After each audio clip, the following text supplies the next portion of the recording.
আজকে আপনাদের সাথে ডুয়েট ভর্তি বিজ্ঞপ্তি 2026 নিয়ে আলোচনা করব। আজকেই কিন্তু ঢাকা প্রকৌশল ও প্রযুক্তি বিশ্ববিদ্যালয়ে ভর্তির আবেদন কিন্তু শুরু হয়ে গেছে। তো আজকের এই ভিডিওতে আমরা মেনলি ঢাকা প্রকৌশল ও প্রযুক্তি বিশ্ববিদ্যালয়ের ভর্তি সার্কুলার বা ভর্তি বিজ্ঞপ্তির A to Z নিয়ে আলোচনা করব। আপনি যদি প্রথম থেকে শেষ পর্যন্ত এই ভিডিওটা দেখেন তাহলে ঢাকা প্রকৌশল ও প্রযুক্তি বিশ্ববিদ্যালয়ে ভর্তি যোগ্যতা বা এই বিশ্ববিদ্যালয়ে ভর্তি পরীক্ষা দিয়ে চান্স পেতে গেলে ভর্তি পরীক্ষার মান বন্টন এবং এখানে যখন আপনি চান্স পাবেন, চান্স পাওয়ার পর আপনি কোন কোন সাবজেক্টে পড়তে পারবেন A to Z সম্পর্কে জানতে পারবেন। এই জন্য আপনাদের ভিতর থেকে যারা মেনলি ঢাকা প্রকৌশল ও প্রযুক্তি বিশ্ববিদ্যালয়ে ভর্তি পরীক্ষা দিবেন তারা অবশ্যই ভিডিওটা প্রথম থেকে শেষ পর্যন্ত দেখবেন। সর্বপ্রথম মিললে আমরা ঢাকা প্রকৌশল ও প্রযুক্তি বিশ্ববিদ্যালয় কোথায় অবস্থিত সেটা একটু জানি।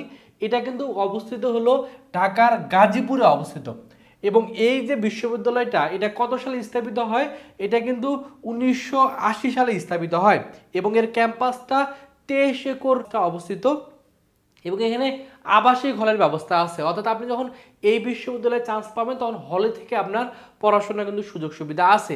সেক্ষেত্রে টোটাল 9টা হল আছে, ছেলেদের জন্য 7টা হলের ব্যবস্থা আছে এবং মেয়েদের জন্য 2টা হলের ব্যবস্থা আছে। এবং এই বিশ্ববিদ্যালয়টা দেখতে কেমন বা এই বিশ্ববিদ্যালয়ের পরিবহন বাস সহ এর কিছু আমরা স্থির চিত্র আপনাদের সামনে তুলে ধরছি যাতে করে আপনার এই বিশ্ববিদ্যালয়ে পড়ার আগ্রহ বাড়ে। তো এখন মিলে আমরা আলোচনা করব এই বিশ্ববিদ্যালয়ে যদি আপনি ভর্তি পরীক্ষা দিতে চান তাহলে অবশ্যই আপনার কিছু ভর্তি যোগ্যতা প্রয়োজন।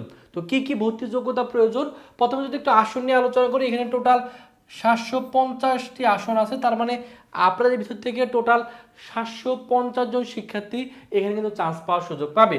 তো এখানকার ভর্তি যোগ্যতা হলো এসএসসি, আপনি সাধারণ শিক্ষা বোর্ড অথবা কারিগরি শিক্ষা বোর্ড অথবা মাদ্রাসা বোর্ড থেকে আপনি পরীক্ষা দিলে আপনি এখানে যদি আপনি বোর্ড পরীক্ষা দিয়ে থাকেন তাহলে আপনি এখানে ভর্তি পরীক্ষা অংশগ্রহণ করতে পারবেন। তবে অবশ্যই জিপি আপনার 5-এর ভিতরে আপনার 3 পয়েন্ট কিন্তু অবশ্যই থাকতে হবে। আর আপনার ডিপ্লোমা ইন ইঞ্জিনিয়ারিং যদি আপনি করে থাকেন অথবা ডিপ্লোমা ইন আর্কিটেকচার যদি আপনি করে থাকেন অথবা ডিপ্লোমা ইন এগ্রিকালচার যদি করে থাকেন তাহলে আপনি ঢাকা প্রকৌশল ও প্রযুক্তি বিশ্ববিদ্যালয়ে ভর্তি পরীক্ষা দিতে পারবেন। সেক্ষেত্রে সিজিপিএ আপনার 4-এর স্কেলে আপনার অবশ্যই 3 পয়েন্ট সিজিপিএ ন্যূনতম কিন্তু থাকতে হবে। এবং আপনি যদি এখানে পরীক্ষা দিতে চান সেই ক্ষেত্রে এসএসসি কোনো সাল কিন্তু উল্লেখ করে দেওয়া নাই। অর্থাৎ এসএসসি আপনি যে কোনো সালে পাশ করেন না কেন, তবে ডিপ্লোমা ইন ইঞ্জিনিয়ারিং বা ডিপ্লোমা ইন এগ্রিকালচার অথবা ডিপ্লোমা ইন আর্কিটেকচার পরীক্ষা 2024 অথবা তার পরবর্তী সালগুলোতে যদি আপনি পাশ করে থাকেন তাহলে সেক্ষেত্রে আপনি এই ডুয়েট ভর্তি পরীক্ষা কিন্তু অংশগ্রহণ করতে পারবেন। তবে সরকারি, আধা সরকারি বা স্বায়ত্তশাসিত বা সেক্টর কর্পোরেশনের যদি আপনি শিক্ষকতা সহ অন্যান্য পদে কর্মরত থাকেন সেক্ষেত্রে আপনার এই নিয়মটা কিন্তু প্রযোজ্য হবে না। আর একাধিক বিভাগে ভর্তি পরীক্ষায় অংশগ্রহণের ক্ষেত্রে প্রার্থীকে পৃথকভাবে আবেদন করতে পারবে। অর্থাৎ একটা শিক্ষার্থী চাইলে কিন্তু বিভিন্ন বিভাগে আপনি পরীক্ষা দিতে পারবেন। তবে আপনি যদি মেকানিক্যাল ইঞ্জিনিয়ারিং অথবা ইন্ডাস্ট্রিয়াল অ্যান্ড প্রোডাকশন ইঞ্জিনিয়ারিং অথবা ম্যাটেরিয়াল ইঞ্জিনিয়ারিং এগুলোর ক্ষেত্রে যদি আপনি পরীক্ষা দেন সেই ক্ষেত্রে এই বিভাগগুলোতে পরীক্ষা দেওয়ার সময় আপনার একটি মাত্র আবেদন করলেই হবে। সেক্ষেত্রে আপনাকে আলাদাভাবে 3টাতে আবেদন করতে হবে না। তবে যখন আপনি আবেদন করবেন তখন সেই ক্ষেত্রে আপনাকে পছন্দক্রম কিন্তু নির্বাচন করে দিতে হবে যে আপনি যখন চান্স পাবেন, চান্স পাওয়ার পর আপনার কোথায় ভর্তি হওয়া বা কোন বিভাগে বা কোন ডিপার্টমেন্টে ভর্তি হওয়ার জন্য আপনার প্রায়োরিটি বেশি সেটা আপনাকে পছন্দক্রমে কিন্তু দিয়ে দিতে হবে। আর চাকরিরত প্রার্থীদের অবশ্যই যথাযথ কর্তৃপক্ষের মাধ্যমে আপনাকে এখানে কিন্তু আবেদনটা করতে হবে। তো এখন আমরা প্রথমে আবেদন যোগ্যতা নিয়ে আলোচনা করলাম, এখন মিলে আলোচনা করবো মানবন্টন নিয়ে। অর্থাৎ আপনার যদি এই আবেদন যোগ্যতা হয় তাহলে আপনি কিন্তু এখানে ভর্তি পরীক্ষা দিতে পারবেন। তো ভর্তি পরীক্ষা যখন দিবেন সেক্ষেত্রে আপনাকে ভর্তি পরীক্ষায় কোথা থেকে কী ধরনের প্রশ্ন আসে বা এর মানবন্টনটা কি এটা কিন্তু জানতে হবে। তো মানবন্টনটা হলো এখানে টোটাল 300 নম্বরের আপনার ভর্তি পরীক্ষা অনুষ্ঠিত হবে। তার ভিতরে 120 মার্কের হবে হলো এমসিকিউ পরীক্ষা আর বাকি 180 হবে হলো রিটেন পরীক্ষা। তার মানে 40% এমসিকিউ এবং 60% আপনার এখানে লিখিত পরীক্ষা কিন্তু অনুষ্ঠিত হচ্ছে। তো প্রথমে যদি একটু আলোচনা করি যে প্রথমে যে আমাদের এমসিকিউ পরীক্ষা হবে, এই এমসিকিউর পরীক্ষার ক্ষেত্রে নন ডিপার্টমেন্টাল প্রশ্ন আসবে, ডিপার্টমেন্টাল প্রশ্ন আসবে। তো নন ডিপার্টমেন্টাল প্রশ্নের ভিতরে কি কি প্রশ্ন আসবে? রসায়ন থেকে আসবে হলো 15 মার্কের এমসিকিউ প্রশ্ন, সেক্ষেত্রে 10টা থাকবে, প্রত্যেকটা মার্ক হলো 1.5 করে। পদার্থের ক্ষেত্রে 15, গণিতের ক্ষেত্রে হলো 15, আর ইংলিশের ক্ষেত্রে হলো 15। তবে মাথায় রাখতে হবে ইংলিশের ক্ষেত্রে কিন্তু আপনাকে আলাদাভাবে অবশ্যই 3 পেয়ে কিন্তু পাস করতে হবে, এটা কিন্তু অবশ্যই আপনাকে মাথায় রাখতে হবে। আর ডিপার্টমেন্টালের ক্ষেত্রে প্রশ্ন আসবে হলো 60 মার্কের, সেক্ষেত্রে 40টা থাকবে প্রশ্ন, প্রত্যেকটা মার্ক হলো 1.5 করে। তার মানে এখানে টোটাল আপনার 120 মার্কের পরীক্ষা অনুষ্ঠিত হচ্ছে এমসিকিউ। আপনাকে সময় দেওয়া হবে 1 ঘন্টা, আর ভর্তি পরীক্ষা কিন্তু ক্যালকুলেটর ইউজ করতে পারবেন। তো এমসিকিউর পাশাপাশি আপনাকে কিন্তু লিখিত পরীক্ষা বসতে হবে। লিখিতর ক্ষেত্রেও নন ডিপার্টমেন্টাল প্রশ্ন আসবে, ডিপার্টমেন্টাল প্রশ্ন আসবে। সো নন ডিপার্টমেন্টাল প্রশ্নের ক্ষেত্রে কী কী প্রশ্ন আসবে? রসায়ন থেকে 25, পদার্থ থেকে 25, গণিত থেকে 25, আর ইংলিশ থেকে 15 মার্কের প্রশ্ন আসবে। আর ডিপার্টমেন্টাল ক্ষেত্রে প্রশ্ন আসবে হলো 90 মার্কের, তার মানে 10টা প্রশ্ন দেওয়া থাকবে, প্রত্যেকটা মার্ক কিন্তু 9 করে। আর যারা আর্কিটেকচারে পরীক্ষা দেবেন সেক্ষেত্রে আপনাদের ডিপার্টমেন্টাল ক্ষেত্রে থিওরি থেকে 30 মার্কের এবং ড্রয়িং আপনাকে 60 মার্কের পরীক্ষা দিতে হবে। তার মানে 180 মার্কের আপনাদের লিখিত পরীক্ষা হচ্ছে, এক্ষেত্রে আপনার সময় পাচ্ছেন হলো 1 ঘন্টা 30 মিনিট। আর এখানেও কিন্তু আপনি নির্দিষ্ট মূল্যের ক্যালকুলেটর কিন্তু এখানে আপনি ইউজ করতে পারবেন।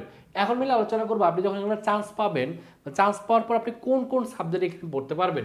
তো আপনি এখানে সিভিল ইঞ্জিনিয়ারিংয়ে পড়তে পারবেন, এখানে সিট সংখ্যা আছে 120টি, আছে electrical and electronics engineering seat সংখ্যা আছে 120টি, মেকানিক্যালের সিট সংখ্যা আছে 120টি, ইন্ডাস্ট্রিয়াল অ্যান্ড প্রোডাকশন ইঞ্জিনিয়ারিং 30টি, ম্যাটেরিয়ালস ইঞ্জিনিয়ারিংয়ে 30টি, কম্পিউটার সায়েন্স অ্যান্ড ইঞ্জিনিয়ারিংয়ে 120টা সিট আছে, অর্থাৎ সিএসসির জন্য 120টা সিট আছে, টেক্সটাইল ইঞ্জিনিয়ারিংয়ের জন্য সিট সংখ্যা আছে 120টি, আর্কিটেকচারের জন্য সিট সংখ্যা আছে হলো 30টি, আর কেমিক্যাল ইঞ্জিনিয়ারিংয়ে যদি পড়াশোনা করেন সেক্ষেত্রে 30টি সিট আছে, আর ফুড ইঞ্জিনিয়ারিংয়ে 30টি সিট আছে। এখন আপনাদের মনে আরেকটা প্রশ্ন আসে যে আপনি ডিপ্লোমাতে বিভিন্ন ডিপার্টমেন্টে পড়াশোনা করছেন, এখন কোন কোন ডিপার্টমেন্টে পড়াশোনা করলে কোন কোন সাবজেক্টে আপনি ভর্তি হওয়ার সুযোগ পাবেন এটা একটু ক্লিয়ার করে দিই। যেমন আপনি যদি সিভিল ইঞ্জিনিয়ারিংয়ে কারা কারা এখানে ভর্তি হতে পারবে, যারা মিলে সিভিল নিয়ে পড়াশোনা করছেন, অথবা যারা মিলে ডিপ্লোমাতে সার্ভেইং নিয়ে পড়াশোনা করছেন, অথবা এনভায়রনমেন্টাল নিয়ে পড়াশোনা করছেন, তারাই কিন্তু দেখা যাবে যে সিভিল ইঞ্জিনিয়ারিংয়ে ভর্তি হওয়ার সুযোগ পাবেন। আবার যারা mainly electrical and electronics engineering মানে ত্রিপলিতে ভর্তি হওয়ার সুযোগ পাবেন। কারা কারা পাবেন? যারা মেনলি ডিপ্লোমাতে ইলেকট্রিক্যালে পড়াশোনা করছেন, অথবা ইলেকট্রোমেডিক্যালের ডিপ্লোমা পড়াশোনা করছেন, অথবা ইলেকট্রনিক্স নিয়ে পড়াশোনা করছেন, এরকম আরও বেশ কিছু ডিপ্লোমা আছে, এগুলোতে যদি আপনি পড়ে থাকেন তাহলে সেক্ষেত্রে আপনি ত্রিপলি নিয়ে পড়তে পারবেন।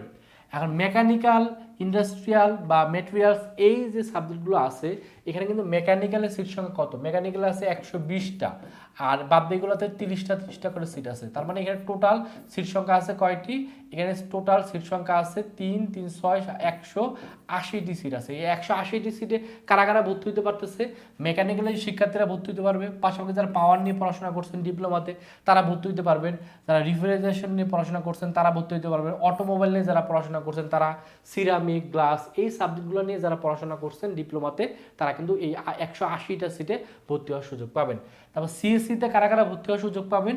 যারা মেনলি সিএসসি নিয়ে পড়াশোনা করছেন, অথবা ডাটা টেলিকমিউনিকেশনে পড়াশোনা করছেন, এই ইলেকট্রনিক্স নিয়েও যারা পড়াশোনা করছেন তারাও কিন্তু সিএসসিতে ভর্তি হওয়ার সুযোগ পাবেন। পাশাপাশি যারা গ্রাফিক ডিজাইন নিয়ে পড়াশোনা করছেন তারাও কিন্তু সিএসসিতে ভর্তি হওয়ার সুযোগ পাবেন। আর যারা টেক্সটাইল ইঞ্জিনিয়ারিংয়ে কারা এখানে ভর্তি হওয়ার সুযোগ পাবেন? যারা মেনলি টেক্সটাইল নিয়ে পড়াশোনা করছেন, অথবা জুট টেকনোলজি নিয়ে বা গার্মেন্টস অ্যান্ড প্যাটার্ন মেকিং নিয়ে যারা ডিপ্লোমা পড়াশোনা করছেন তারা ভর্তি হতে পারবেন। আর্কিটেকচারের ক্ষেত্রে যারা আর্কিটেকচারে পড়াশোনা করছেন তারা পারবেন। আর কেমিক্যাল ইঞ্জিনিয়ারিং, এই কেমিক্যাল ইঞ্জিনিয়ারিংয়ে কিন্তু যারা মিলে কেমিক্যাল নিয়ে পড়াশোনা করছেন, মেকানিক্যালে যারা পড়াশোনা করছেন তারা কিন্তু দেখা যাচ্ছে কেমিক্যাল ইঞ্জিনিয়ারিংয়ে পরীক্ষা দিতে পারবেন। আর যারা মেনলি এই মেকানিক্যালে পড়াশোনা করছেন তারা কিন্তু দেখা যাবে এই মেকানিক্যালে পড়াশোনার পাশাপাশি এখানে কিন্তু আমাদের মেকানিক্যাল ইঞ্জিনিয়ারিং আলাদা যে ডিপার্টমেন্ট আছে সেখানে কিন্তু পরীক্ষা দিতে পারবেন। আর পাওয়ারের নিয়ে যারা পড়াশোনা করছেন তারাও কেমিক্যাল ইঞ্জিনিয়ারিংয়ে মানে পরীক্ষা দিতে সুযোগ পাচ্ছেন। তার মানে দেখা যাচ্ছে যে কয়েকটা ডিপার্টমেন্ট আছে, যে ডিপার্টমেন্টগুলো বেশ কয়েকটা ডিপার্টমেন্টে কিন্তু পরবর্তীতে ডুয়েটে ভর্তি হওয়ার সুযোগ পাবেন। ফুড ইঞ্জিনিয়ারিং ক্ষেত্রে যারা ফুড টেকনোলজি নিয়ে পড়াশোনা করছেন, অথবা যারা এগ্রিকালচার নিয়ে পড়াশোনা করছেন তারা কিন্তু এখানে পরীক্ষা দিতে পারবেন। তার মানে কিছু কিছু ডিপার্টমেন্ট আছে যেগুলো খুবই ডিপ্লোমার শিক্ষার্থীদের জন্য অবশ্যই একটা ভালো সুযোগ থাকবে যে আপনি বিভিন্ন সাবজেক্টে ভর্তি হওয়ার সুযোগ পাবেন, অর্থাৎ চান্স পাওয়ার সম্ভাবনা কিন্তু আপনার বেশি থাকবে। এখন মিলে আলোচনা করবো যে আবেদন কবে থেকে শুরু হচ্ছে বা আবেদন কোন ওয়েবসাইটের মাধ্যমে করতে হবে। আবেদন করতে হবে এই যে ওয়েবসাইটটা আছে এই ওয়েবসাইটের মধ্যে আবেদন করতে হবে, এবং আবেদন অলরেডি কিন্তু শুরু হয়ে গেছে। মে মাসের 12 তারিখ থেকে আবেদন শুরু হয়ে গেছে, এটা চলবে হলো জুন মাসের 22 তারিখ পর্যন্ত। হ্যাঁ, এই জুন মাসের 22 তারিখের ভিতরে আপনাকে এই ওয়েবসাইটের মাধ্যমে আবেদন করতে হবে। আবেদন ফি হলো 50 টাকা বা 1500 টাকা, এটা আপনি রকেট বিকাশের মাধ্যমে আপনি পেমেন্ট করতে পারবেন। আর ভর্তি পরীক্ষা কবে অনুষ্ঠিত হবে সেটা নিয়ে যদিও এখনও ডেটটা প্রকাশিত হয়নি, তো যখনই ডেট প্রকাশিত হবে আপনি দেখবেন যে আপনার এই ওয়েবসাইটের মাধ্যমে কিন্তু আপনাকে জানাই দিবে। সো যেহেতু এখনও ডেট আছে, ডেট কেবল আবেদন কেবল শুরু হইলো, সো আপনি অবশ্যই যারা ডিপ্লোমাতে পড়াশোনা করছেন তারা অবশ্যই নির্দিষ্ট টাইমের ভিতরে আবেদন করে ফেলবেন। আর ডুয়েট সম্পর্কিত কোনো যদি প্রশ্ন থাকে অবশ্যই ভিডিওর কমেন্ট সেকশনে প্রশ্ন করবেন, আমি চেষ্টা করব আপনাদের প্রশ্নের উত্তর দিয়ে দেওয়ার জন্য। তো যারা প্রথম থেকে শেষ পর্যন্ত ভিডিওটা দেখলেন সকলকে অসংখ্য ধন্যবাদ। সকলে ভালো থাকবেন, সুস্থ থাকবেন, আল্লাহ হাফেজ।